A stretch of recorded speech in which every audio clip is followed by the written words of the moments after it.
So let's talk about Yemen and tell us how dangerous the situation is there and what could be the consequences. Are we looking at another failed state here like Syria? Well, I think by any measure of the word, Yemen is a failed state. There's no central government now that controls the entire territory. In fact, no single group controls any territory. There's no single government institution that actually works on behalf of the entire country. So by that definition, you don't have a central government. What you do have now are these territories that have fallen under the control of various rebel groups and in some cases full-blown terrorist groups, whether it be like Al-Qaeda or now as ISIS is trying to exert itself more and more in that capacity. But Yemen is very important. Not only does it border the world's largest producer of oil, but it also sits on Saudi Arabia, but it also sits on one of the most important strategic waterways where so much of the world's oil flows. So if you see a rise of piracy, if you see attempts by some of these groups to try to destabilize the region, I think it's beyond a serious problem. This is now a major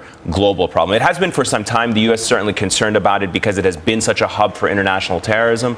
The U.S. has had counterterrorism operations there, but I think now we're entering into a new phase where, again, it has these underpinnings of a proxy war. Some of the rebels that are fighting in Yemen are supported and are at least loyal to Iran. They're very much opposed to some of the Sunni groups and the Sunni government that existed there in the past. So we're starting to see some of these sectarian tensions come to surface in Yemen, like we're seeing in Syria and Iraq. You said something very interesting to me at the break, that we could probably count more failed states in the region than non-failed states.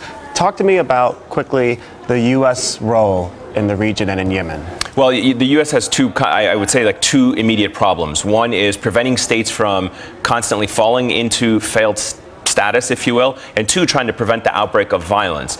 To get the outbreak of violence to stop, and that's the more pressing issue. You have an outbreak of violence in so many of these countries. I'd say now that the majority of Arab countries, to some degree, have some kind of violence taking place in them.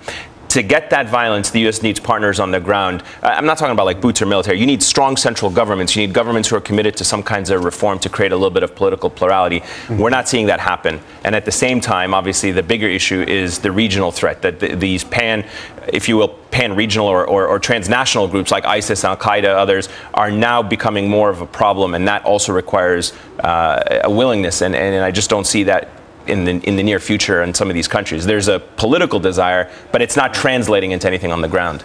NBC News foreign correspondent Ayman Moyheldin, always so insightful. Thank you very much.